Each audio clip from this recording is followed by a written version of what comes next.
Pull up a chair and buckle up. It's the Original Strength Podcast. Hey everyone, today I am talking with my friend Brian Justin. Brian is a teacher at the University of the Fraser Valley in Canada, so of course he is Ryan Reynolds approved. Brian is a fantastic strength and conditioning coach, teacher, somatic educator. That's right, he's a strength and conditioning coach and a somatics educator.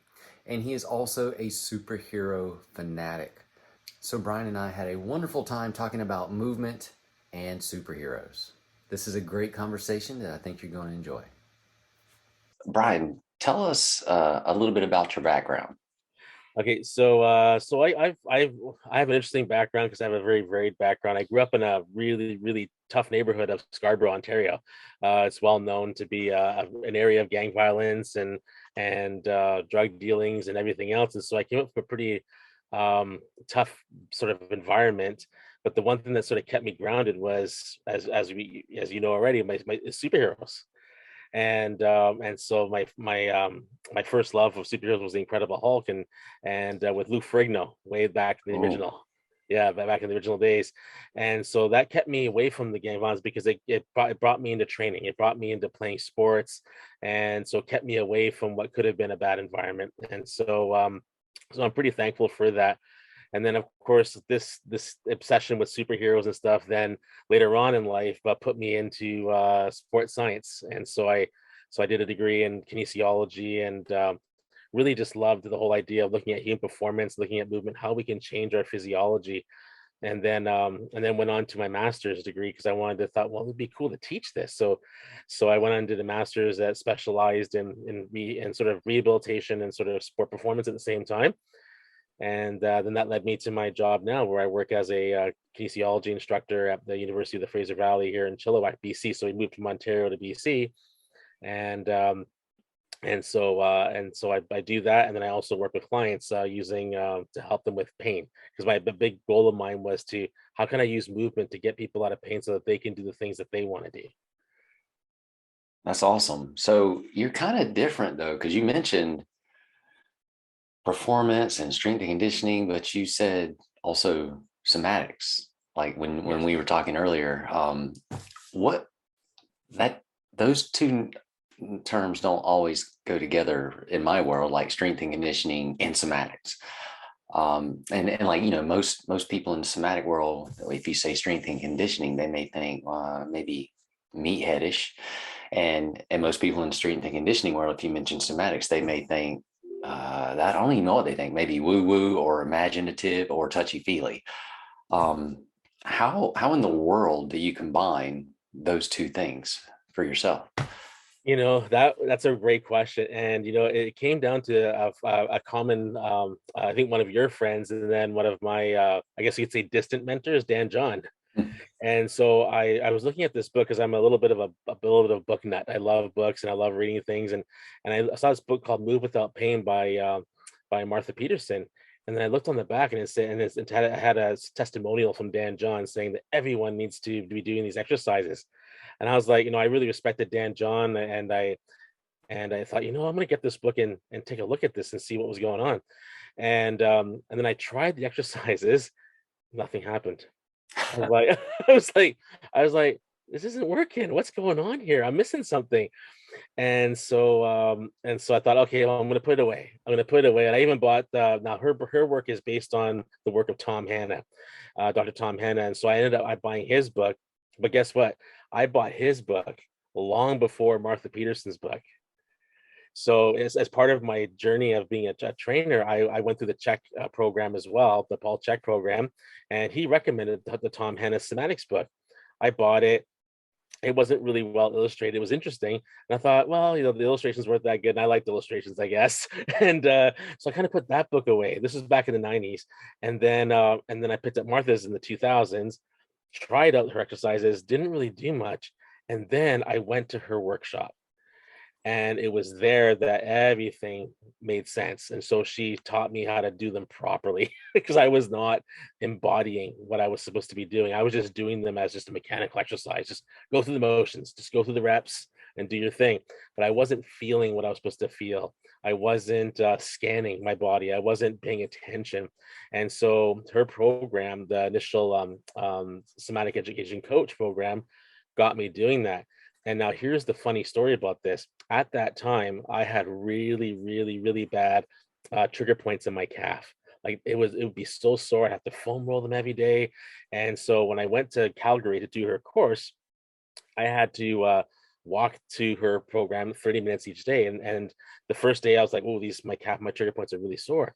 So she took us through some exercises for the different reflexes that we can talk about later, of course, if you want. And then the next day I walked to the program and walked home, and I realized something's different, but I didn't really kick into what that was until later on that night. And I thought, my trigger points, I didn't have to roll today. I didn't have to roll or do anything with my thumbs or anything like that.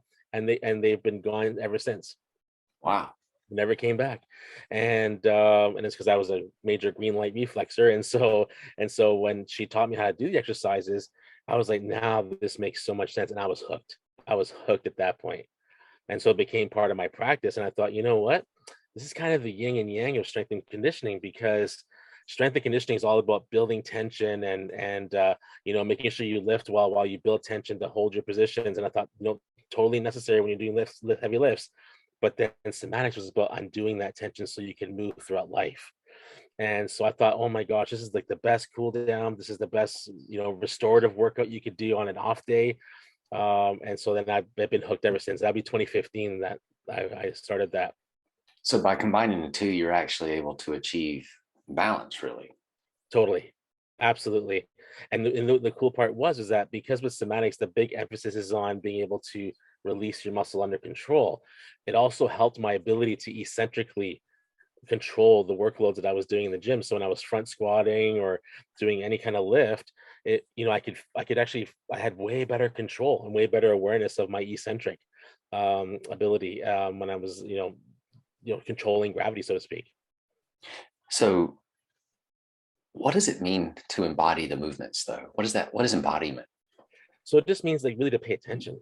It's to put it into your body. You're not just intellectualizing it. You're actually trying to, not just like, for example, if I do an arch and flatten, for example, yep, I'm going to extension, I'm going into flexion, right? And that would be my mechanical mind that would just say, okay, that's what I'm doing. But now, with embodying it, I'm actually paying attention to who's put me into extension and how am I releasing out of that motion. And I love that part of it, is that, who's putting me there, and then now who has to release to get me out of it. How can I get out of these things?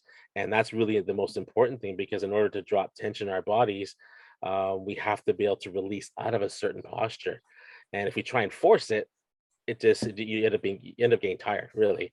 But if you end up learning how to release it, you can then do it with a lot less energy required. And how did that allow you to overcome those reflexes you were talking about? Okay, yeah. So what happened was, I guess I love deadlifting, and that was one of my that's one of my biggest and most fun exercise, and I did a lot of it prior to that prior to that time where I met with Martha. And so I was heavily green light reflex. So maybe I should just talk a little bit about the reflexes. That's okay. Yeah, go for it. So Tom Hanna identified with the stress response three different reflexes. So he has the green light reflex, which is when all the posterior muscles start to tighten up. And so it's kind of like your fight of the fight or flight. And then you have the red light reflex, which kind of like puts you into that horrible computer posture. So all the front muscles start to tighten up. And so you probably see a lot of that now with all the computer driven stuff that we have to do nowadays. And then we have the trauma reflex, which usually comes off of an injury or some sort of imbalance where you're, side tilted or rotated.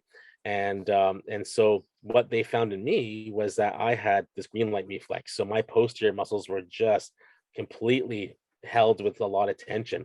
And it made a lot of sense, because that's why I was getting these trigger points on the back of my calf and stuff like that. And so now in being able to release out of those uh postures, I was able to then relax those muscles so they could actually recover properly. And so it required me to do the arch and flatten exercise, the lift exercise, and then the arch and curl exercise. And those exercises were just designed to contract yourself into those muscles that you're using, and then learning how to release out of them. So how can we turn them off? And who was interesting, when I started doing those exercises, a thought came to mind was Bruce Lee, because Bruce Lee was all about how can you relax your muscles so then you can violently turn them on and create this powerful punch that he created with the 1 inch punch. And so that I know that this is a weird thought doing while doing somatics. Something got a Bruce Lee quote in my head, but but it made sense to me. And then so what ended up happening was I started feeling a lot less tension in those muscles. So, are you when you train people or teach people, do you bring both worlds together in your teaching, or is that a progression that you use? Yeah, that one's a that it's kind of a progression because what I often do is I have to try and do them on different days to change their mindsets a little bit, because somatics is very new to a lot of people, and a lot of people sometimes don't want to invest the time to learn it, because it does take a, like for me it would take me a whole like 45 minutes to an hour training session to get them just through understanding arch and flat and then maybe one other movement. And so they have to be willing to want to learn it. And so in the meantime I'll do other things with them. So I'll do foam rolling, I'll do other flexibility methods with them, and then when they start to are getting slow progression, I'll be like, do you want to try something called somatics? It's great for movement restoration, it's great for recovery, but it does take us some time to learn how to do. Are you willing to commit to doing that? And if they are, then we go ahead. But if they're not, then I don't, because what I don't want to do is have them do the movements and then have them do it sort of in a nonchalant way, and then they don't get results off it, and then they get put off by it. So I just want to make sure they're fully committed. So I have to sort of tread in both worlds. So I maybe start them off with strength and conditioning and then sort of bring it up over time. Say, hey, this might help your recovery. And then if I put it in that regard, sometimes they're more willing to do it. If I tell them, hey, let's do some somatics, a lot of times they'll equate that with, oh, I'm doing some metaphysical woo-woo, as you mentioned earlier, right thing. And so if I talk about, it's like movement recovery, then suddenly they want to do it. And then that's how I sort of tweak it, because not everyone wants to do it right away. That's for sure. Do you, do you find it's easier if you get them to experience it? Like, especially like one, you had the experience that the trigger points went away in your calves. Do you use it to help people experience that maybe a performance goal that they want is easier to achieve, or they can, or just something's easier in the gym or the weight room? Totally. That's what I'll try and do. I'll try and say, hey, let's do this assessment. And they might be like, let's say I know they're tight in their lower back. I might have them do a toe touch. And I'll be like, okay, how does your toe touch look? Oh, maybe it doesn't look very good, or maybe they're at their shins. And I'll say, okay, let's try this exercise. So I might do like a mini lesson with them. They'll take about 15, 20 minutes. And then they'll notice that their tension starts to drop in their lower back. And then they get up and they do a toe touch again. They're like, wow, I went a lot further. And I'm like, yeah, and we didn't do anything. We didn't do anything other than release some of that tension that you were holding in that lower back area. And they might be spurned onto it. So sometimes I have to use assessments to get them to get them to buy into it a little bit. You also said you really love helping people move to get out of pain. Yes. How does that work? Yeah, so a big thing for me was trying to get rid of barriers, and I think that's the reason why I went into kinesiology in the first place, was how can I get rid of people's barriers? And so I've been using different things. So like I've been using PNF stretching, or I've been using active isolated stretching, or strength and conditioning. So I just try to sort of put things together in a sort of a hodgepodge. Maybe sometimes it's just a lifestyle thing where they just have to breathe better. So what I did was I created something called the systemless system of and that's based from Bruce Lee again, systemless system of assessing painful movement dysfunction. And so I started to learn from everybody. So I said, okay, I'm gonna learn from National Academy of Sports Medicine, I'm gonna learn from the Czech Institute, I'm gonna learn from Gary Gray. Now I'm currently looking at Gary Ward stuff. And I thought, all these people are doing subtle different things, but they're getting really good results. And so getting into the pain world, I started noticing that everyone debates, and not only debates, but fights too much. And so I thought, well, like, why are we fighting? The real enemy is the pain, right? And so these people are getting really, really good results. So I started studying from a lot of different people. So it brought me into Shirley Sarman's work. It brought me into like Stuart McGill's work. It brought me to a lot of areas. And I thought, oh my gosh, how can I take all these different methods and try and put them together. So I created the systemless system of looking at movement impairments where I'm just going to combine it all. And so then my session now, if someone's in pain, I will go through a lot of different areas with them. So a biopsychosocial approach to say, okay, what are some of the biomechanical things that are affecting them? What are some of the social things that are affecting them? What are some of the psychological things that are affecting them? And then whatever ends up being the most sort of problematic is where I'll kind of go first. So if I notice their psychosocial system is really amped up because maybe they hate their job or they're so stressed out or that sort of thing, I might offer somatics right up front and say, hey, this might be really good for you to do right now, because if I just hammer you with this program, I'm just adding more stress to you. And if I try the somatics, you might be able to bring things down a little bit, get you more calm, get your body to have less tension, and then we can start bringing in some strength and conditioning. So, depending on what I find out with them is where I'll go. If there's more social issues, then maybe, I may have to send them to someone else as a referral to maybe look at some of the other things that are affecting them in their life. So it's kind of like, I don't really have. I tried to make an algorithm. My last sabbatical project, I thought I'm going to make this algorithm where we can do all this, and I created one. And then I looked at it for pain and then for movement impairments, and I looked at it and I go, I wouldn't follow this because it's too constricting. And so then that's when the system came into play, because I don't know what walks in my door half the time. So really then the systemless system allows you to actually see the person in front of you and start with whatever it is they need. Exactly.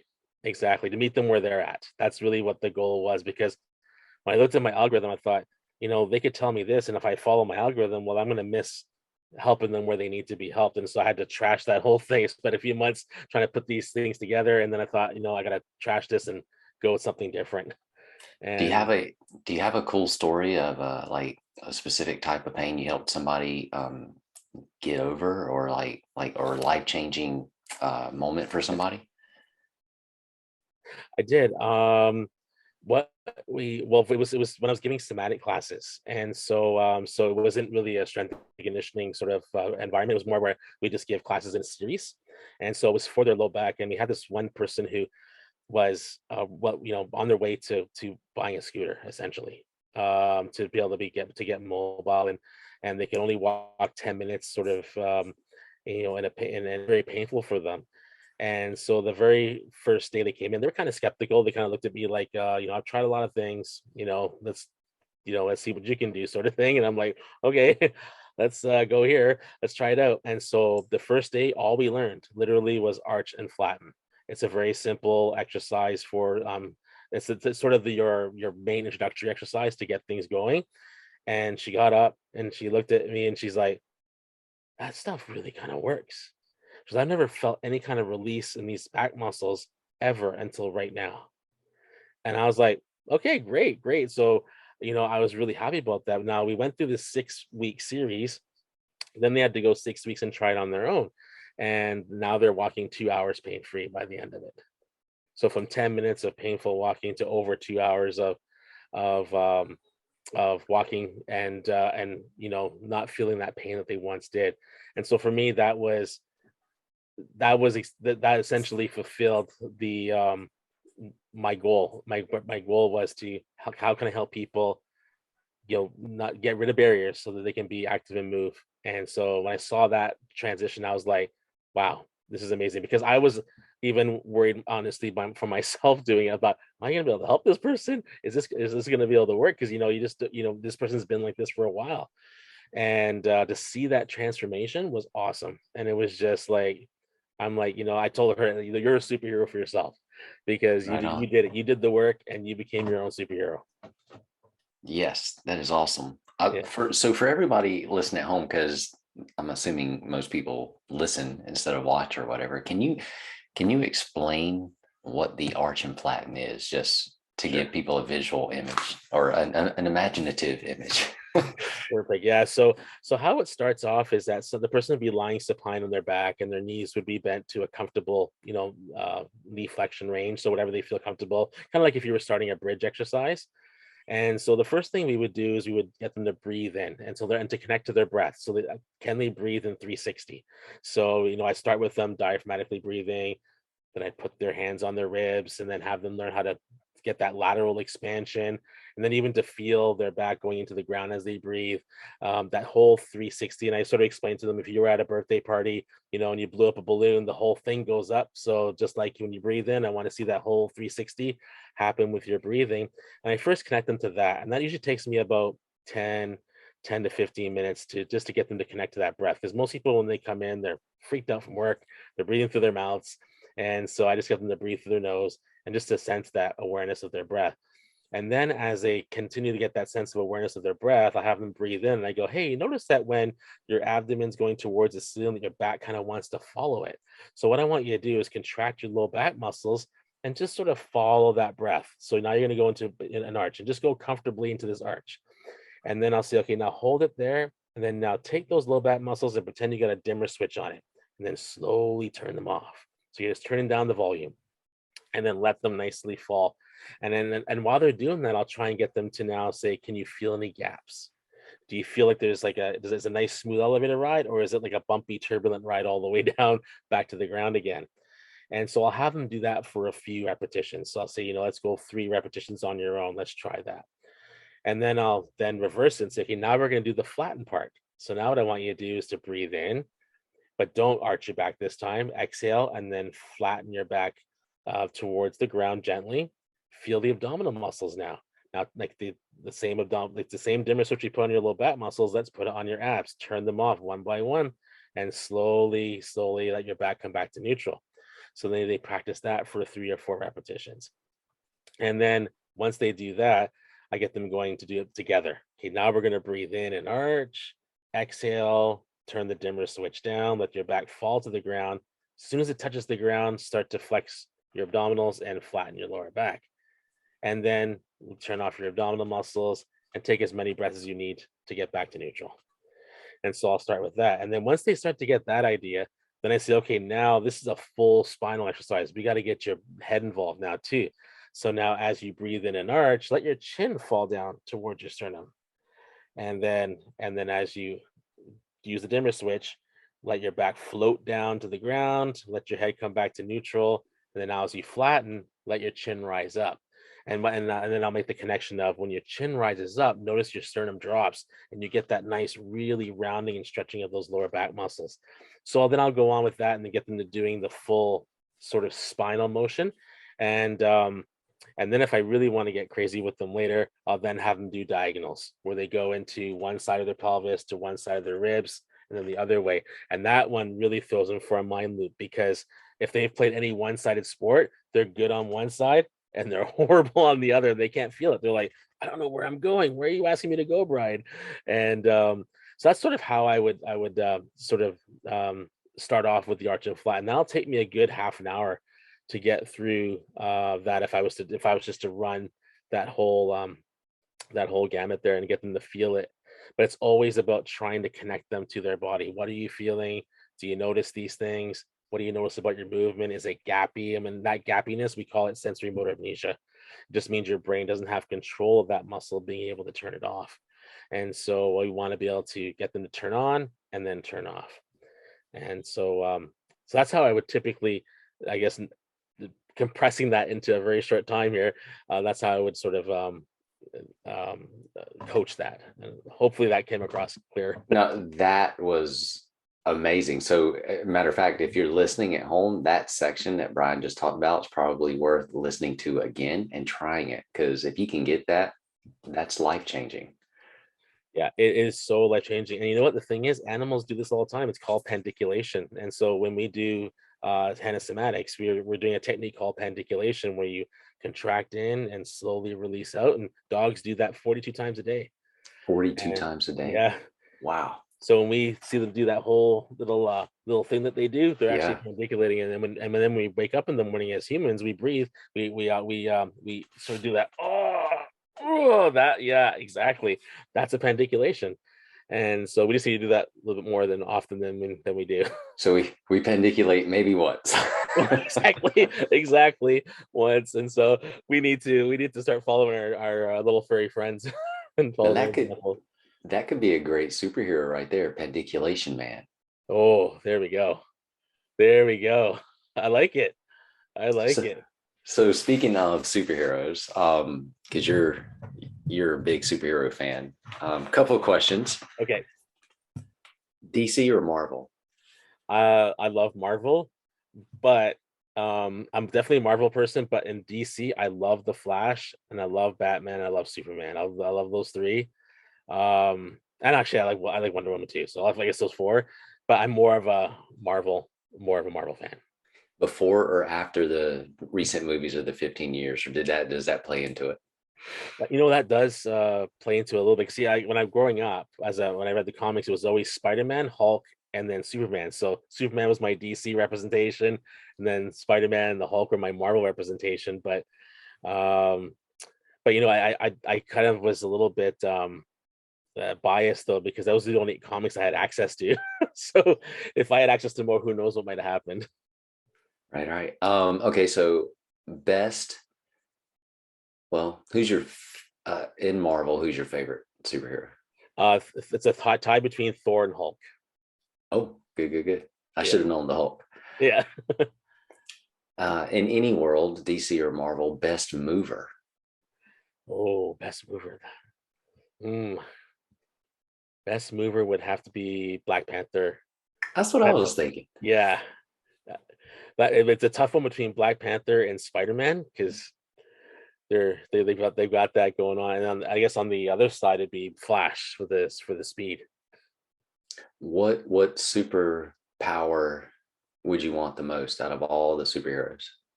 I it's so funny because I had to make myself think about this morning because I thought I know Tim's gonna ask me this, and you know what it is? Flash.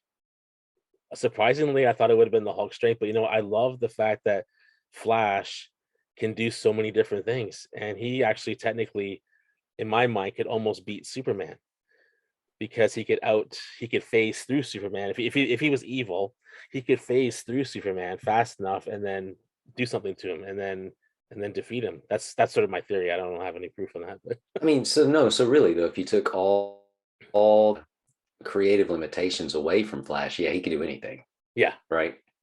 exactly. Like he's only limited by his creativity. That's right.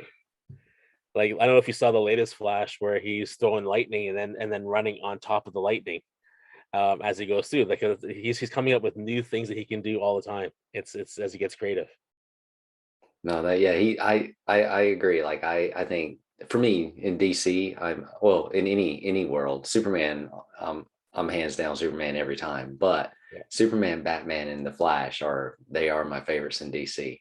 yeah. And in Marvel though, like I love Wolverine. Um, Oh yeah. there's just something very human about Wolverine, but also his ability to overcome any injury. It's just, you know, that would be desirable. Totally, totally. What are your other two favorite Marvels besides Wolverine? Oh man, I love I really do like Captain America, but because he's a Boy Scout, just like kind of like Superman is. And then but Spider-Man, I love Spider-Man. Yeah, yeah. Same with me. I Spider-Man. I think took me through my hardest times growing up because I was that kid that was awkward. I was that kid that was skinny, and so Spider-Man. I really sort of took to his story very much so. Yeah, and there's something about him too where he's always trying to do the right thing, but he is a kid, but he's got a great sense of humor about himself. Totally. Totally. Yeah, exactly. And he struggles like he makes you feel more attached to him human wise too, I feel, because he messes up. Yes. He's a superhero that messes up sometimes. He's not perfect and he gets it and he apologizes for it and he moves on and tries to be better. And I love that about him. So, what did you think about the last Spider-Man movie that just came out a few months ago?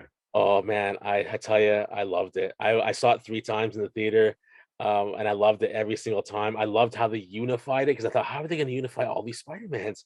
And then when they did that, hopefully not a spoiler alert for the listeners, but It's too um, late. too They late. deserve it by now. Yeah, exactly. And they unified it, and I thought, oh my gosh, this is so. Like, I mean, I teared up in certain I was going spots. to ask you, did it give you the feels? I did. Oh man, it gave me the feels, man. Oh man, like even especially when Aunt May died. Oh, And oh man, I lost at that part. And she said the same thing Ben Parker did in the other multiverse Spider-Man. And I was like, oh my gosh, like this is killing me here. And then at the end when they're all hugging each other, and then but here's the one line that really got me in the movie that got me laughing was when Andrew Garfield's Spider-Man, and he's like, "Are you in a band? Are you in a band?" Because he's a musician in real life, and I didn't realize he was a musician in real life. But the way he said that, it was just so genuine. that was so well done. But I tell you, when Andrew Garfield dove to save Mary Jane, like I was because of the because in his world, his universe, his movie, I was like that made me hold my breath. It was weird. Yeah, I'm totally with you on that. And then when he had that, when he was crying as he held her, and then I was just like, oh my gosh, I was like, had to like That turn was away. such it was such a like closing the loop and like making people whole again movie. It was amazing. Totally, totally. I mean, I left with such a good feeling. I left with like I just felt so I don't know what the word is for. I just felt amazing about it. How can you not leave the theater watching something like that and not want to save the world or make the world a better place or just be a better person? Like, Totally, totally. And especially with the line when he says, you're amazing. Just say it, you're amazing. And I was like, that's so right on. And so that's exactly what I felt like when I left. I felt amazing. I was like, and exactly, I wanted to do better that at that moment right after. I said I gotta do better. absolutely. Yeah, that was one of my all-time favorite movies. It was great. Yeah. Now on the darker side, it's flipping universes. How about the new Batman movie? Oh man, it was good. I liked it. And I was really, I had to tell you, I was actually really, really skeptical. Oh, me I, too. I don't know how this is gonna go. We got the Twilight guy coming in to play Batman. I don't know, like how is this gonna work out? But I felt like the way they filmed it, it put me into the movie. I felt like I was in the room with Batman, and it was so dark, but it was yeah, it was I don't know, it just brought me in. It brought me into the world. I felt like I was in this dark place. I actually lost like I didn't lose it that it was a superhero movie, but I thought it just if he even took the cape and the mask off of him, it was a solid movie. Like it reminded me of the movie Seven with Brad Pitt, Morgan Freeman. Oh yeah, yeah, totally. No, yeah, it was getting, there's gonna be a sequel now. They confirmed a sequel. Well, I mean, they'd almost be crazy not to because it was a strong movie. Yeah, totally. And they apparently they're bringing back in Flash, they're bringing back the Michael Keaton Batman. Yes, now that I cannot be more excited Yeah, because I'm Batman. He is Batman. totally. Totally. I always thought like how is he gonna pull it off? And then when I saw him, I was like, he pulled it off really well. Like it Well, was yeah, so because you got the comedian guy, Mr. Mom's going to play Batman, but nailed it. totally, right? Totally. And then he nailed Vulture and Spider-Man. I mean, he's Oh, he's so well, good. he's an amazing actor, just all around. Totally. He is. He is totally awesome. So apparently they're gonna do like a multiverse Batman thing, like similar to what they did with Spider-Man, where like Michael Keaton comes back. I'm not sure which one they're gonna pick of the other ones, whether they'll pick George Clooney or I don't know if they'll do that one or not, or That would probably be a good one. yeah, and then bring back Christian Bale as well. Hopefully, if he decides to do it. Oh, that would be amazing. Yeah. So I don't know if he'll do it, but well, hopefully he will. That'd be awesome. Then they can unify all the Batmans again. That would be amazing. Well, now you've got me excited. I didn't know any of that. Yeah. Yeah, for sure. And if you love Batman, there's a great book. I'm not sure if you've read it already. You might have read it already called Becoming Batman. Really, I have heard. It's like a real book. It's It's not a a real comic book. book. Yeah, it's a real book. It's a real book. It's written by one of my colleagues out here. He's a university professor in kinesiology, and he's obsessed with superheroes like we are. He's written 3 books. He's called Inventing Iron Man, Becoming Batman, and then Chasing Captain America. Really. And it's all about the physiology behind these heroes. And what That- would Batman have to be able to take in terms of pounds to jump from this angle, or Captain America, how does he regenerate and all these different things. So he has all these different physiology. You would absolutely love it. You would absolutely love it. His name's Dude, Paul Zare, the guy who wrote them, and he's a fantastic professor, but he wrote these 3 amazing books. that sounds right down my alley. Thank you, Oh yes, you will love them for sure. Brian. This has been so much fun. Thank you for sharing your time with us. Oh, thanks for having me, Tim. It's been great. It's been great chatting with you and great to meet you, actually. And I've heard so much about you from Sarah, and it's nice to actually meet you. Yes, this is awesome. Yeah. I will talk to you again after I see Doctor Strange. I got to get your take on it. Okay, that's chat for sure. Thanks for listening, everyone. Now get outside and play.